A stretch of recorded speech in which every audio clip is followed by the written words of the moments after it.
What's up, family? Gerald the Bossman here. You're tuned into the Bossman Show on AM 1010, AM 1430, 1055 The King. Check The King out at 105theking.com and the Bossman Show at bossmanshow.com. Hit me up on Instagram, The Bossman Show, Twitter at Bossman Show, and Facebook, Bossman Show. It's the Bossman on your radio. Listen to the Bossman Show with your host, JR, Saturdays at 9 a.m. right here on AM 1010, The King. What's up, good people? BetOnline is your number one source for all your betting needs. The latest odds, lines, and matchup reports for baseball, boxing, golf, and more. BetOnline continues to be the fastest and easiest way to place your wagers, including live betting and your favorite casino and card games available to play right from your phone. Head to the website or use your mobile device to sign up today and get in on the action. Remember to use your promo code BELIEVE, BLEAV, for your 50% welcome bonus on your first deposit. BetOnline, where the game starts. BS3 Network, changing the way you watch TV. Yes, BS3 Network, changing the way you watch TV, covering content and hot topics from A to Z, sports, music, society and culture, movie reviews, you name it, we have it. Check it out on bs3network.com or check us out on Roku, BS3 TV on Roku, as well as check out your favorite podcast on all podcast platforms or Spreaker.com/BS3 Network. You are now tuned to BS3 Network.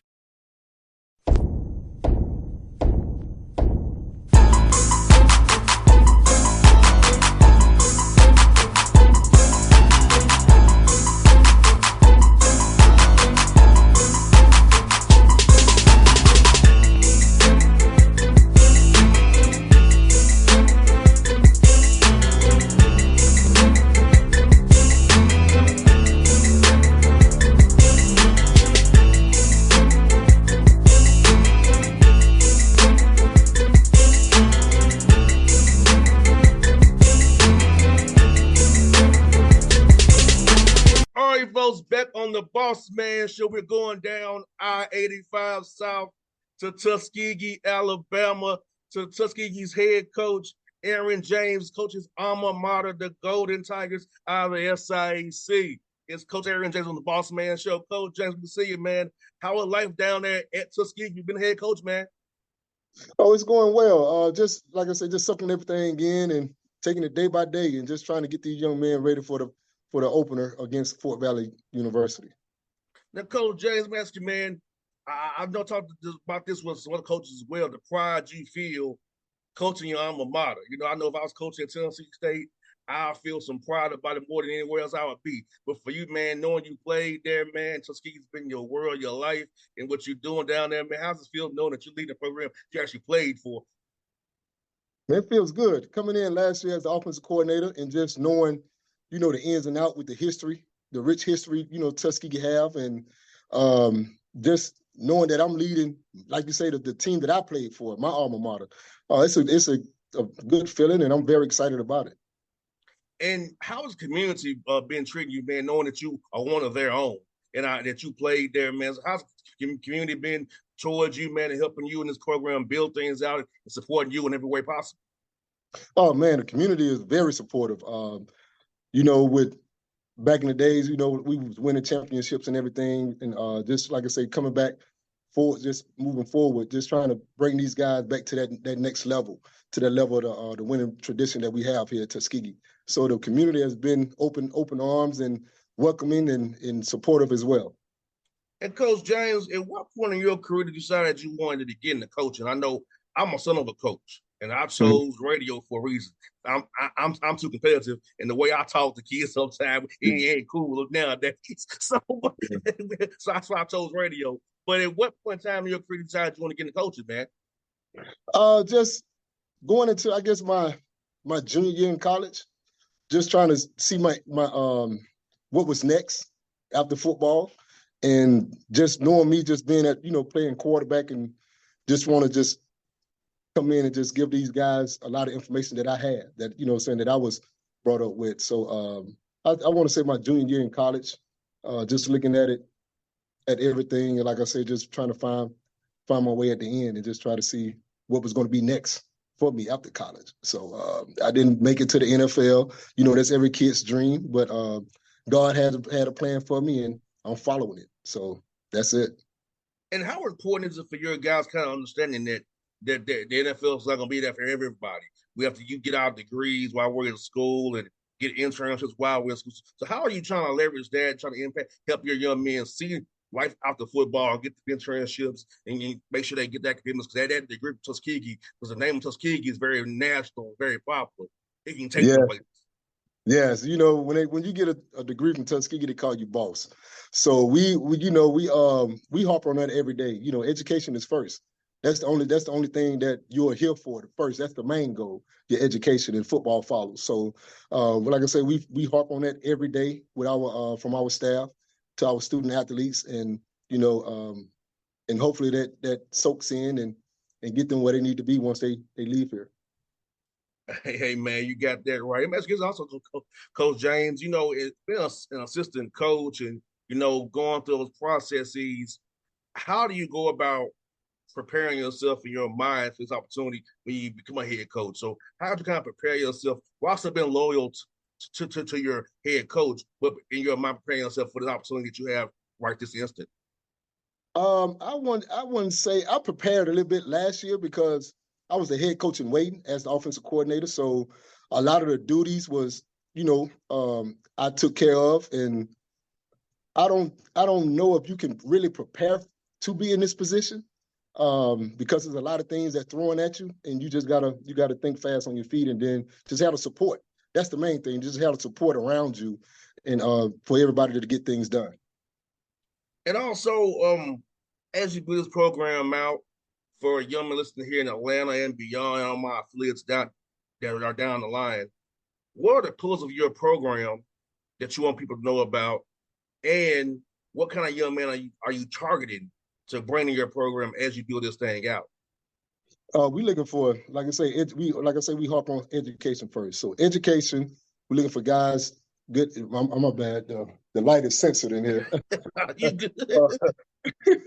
So, like I said, we're looking for good educational young men and good character, and like I say, highly educated young men. And in athletics, that's what we always look for as well. But those two things, character and education, is big for what we get the guys that we were looking out for recruiting. So that's big for us. And Coach James, for recruiting wise, how has it changed with how the portals affected those guys in FBS and FCS?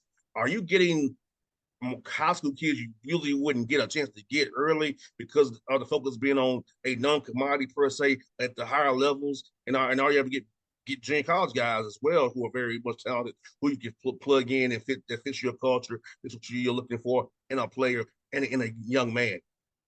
Well, we're always looking for high school guys to build the program. And we'll tap into the portal to fill in some spots that's needed. And, with the transfers and the JUCOs as well. So, but the transfer portal it's ridiculous right now because just say, for instance, I have a young man that's off the charts that's going out there doing everything right. And let's say a FCS school can tap in on it. And, now he's leaving my program. Now my program is treated like a junior college program, so I don't like it in a sense, but in a sense I get it because then another thing why I don't like it, it gives these young men a way out without fighting. So, if a kid see the depth chart, he's not, you know what I'm saying, if he's in the third rotation, so now that young man can, hey, I want to leave. I want to go see what this next school has to offer. So in that nature, it's a way out for these young men. And that's not what we used to being in back in the days. It reminds me of NFL free agency almost. Yes. That's what it reminds. And I feel like there's a lot of tampering going on too, as well. Mm-hmm. It's like, man, this reminds me of the NFL. Yeah, it is. So, I'm glad when me and you played, we didn't have that problem. Me and you played. Thank Yeah, God for that. gotta Thank tough God. it out. Yes, indeed. You had to Yeah. earn your keep. You couldn't just transfer. You couldn't just transfer your way to playing. You couldn't just do Yes. that. You had to actually work Hmm. at your skill, your craft, put in You your had to. hard yards. You know, Yeah. Yep. Hard work pays off. That's it. you got that right, coach. And man, for those who don't watch the SIAC the way I do, can you explain to listeners how tough that league is? I know we have two schools in our backyard here, the Clark and Morehouse, but Hmm. outside of that, a lot of like you guys down at Tuskegee, you got Miles, you got your Fort Valleys, your Albany States, you have the Cincinnati State. Talk about just the depth of your league, how talented it is in the SIAC, and the people are missing out on good football because you don't get enough pub as you all deserve. Yes. This league is real tough.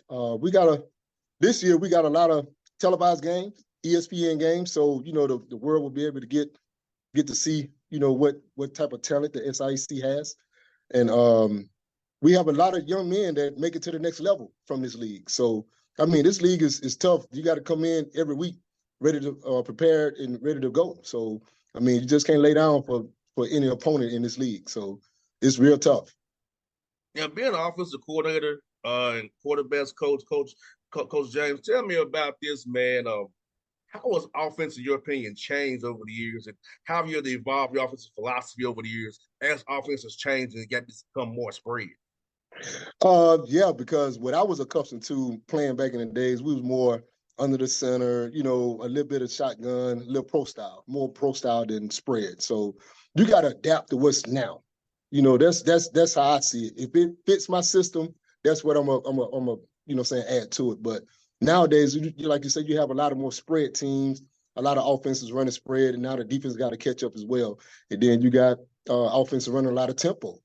So for us recruiting, the high school level, that's what they're accustomed to now.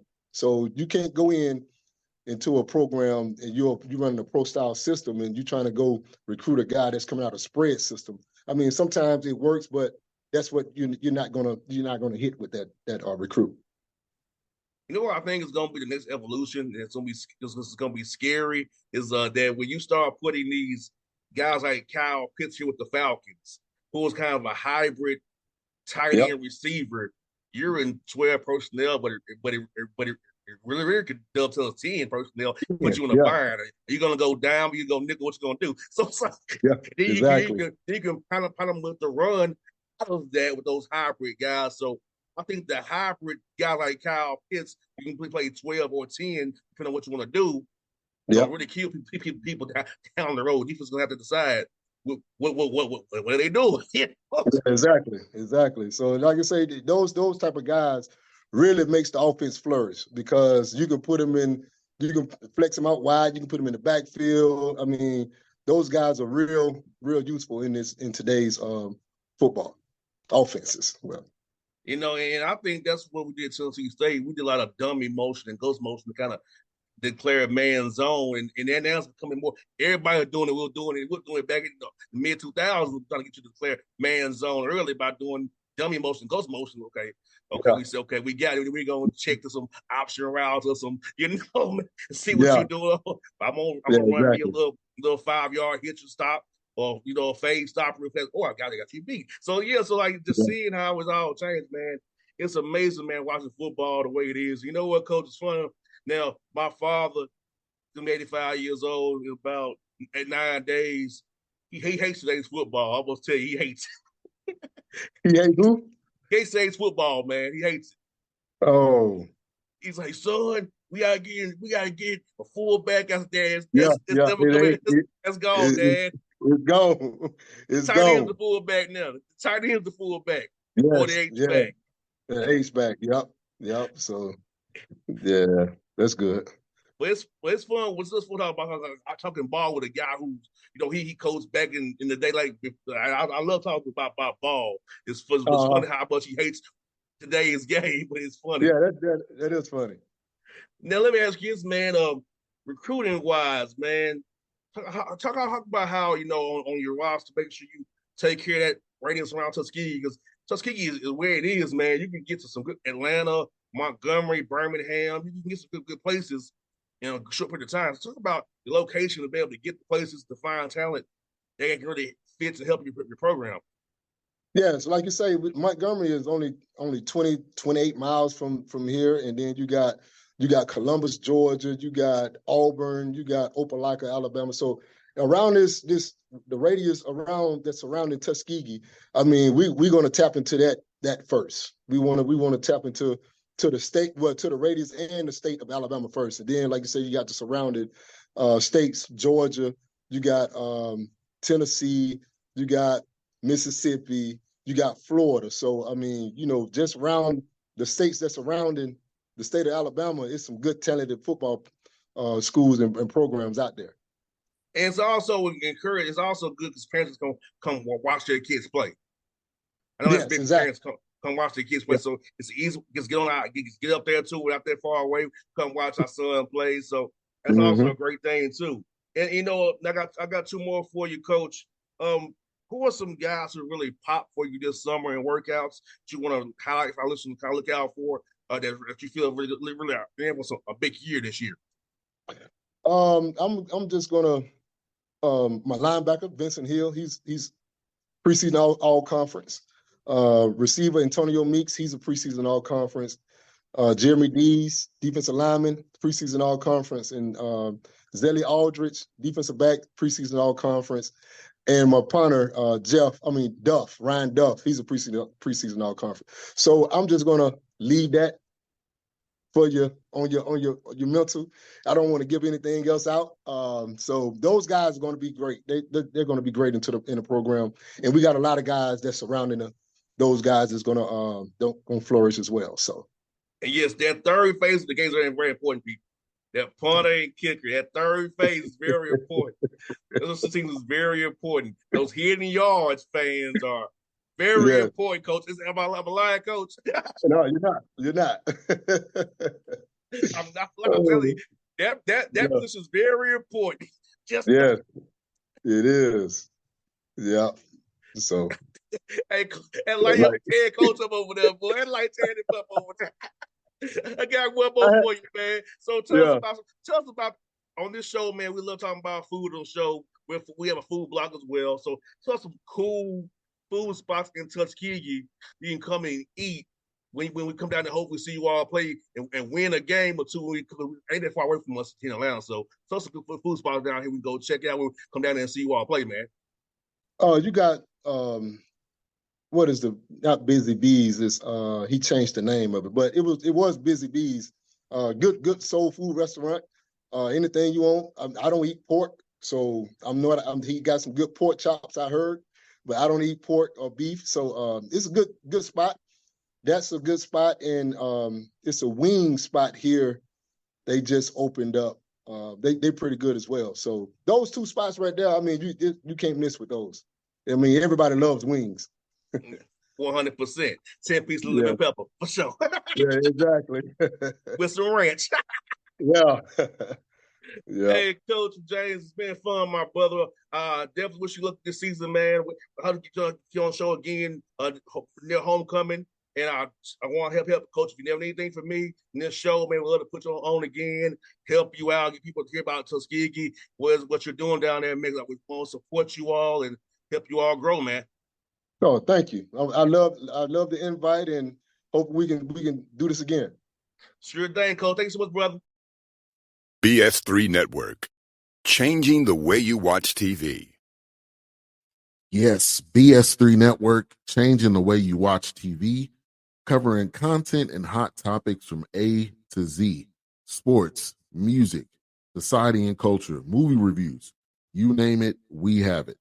Check it out on bs3network.com or check us out on Roku, BS3 TV on Roku, as well as check out your favorite podcast on all podcast platforms or Spreaker.com/BS3 Network. You are now tuned to BS3 Network. What's up, good people? Bet Online is your number one source for all your betting needs. the latest odds, lines, and matchup reports for baseball, boxing, golf, and more. BetOnline continues to be the fastest and easiest way to place your wagers, including live betting and your favorite casino and card games available to play right from your phone. Head to the website or use your mobile device to sign up today and get in on the action. Remember to use your promo code BELIEVE, BLEAV, for your 50% welcome bonus on your first deposit. BetOnline, where the game starts. What's up, family? Jared the Bossman here. You're tuned into the Bossman Show on AM 1010, AM 1430, 1055 The King.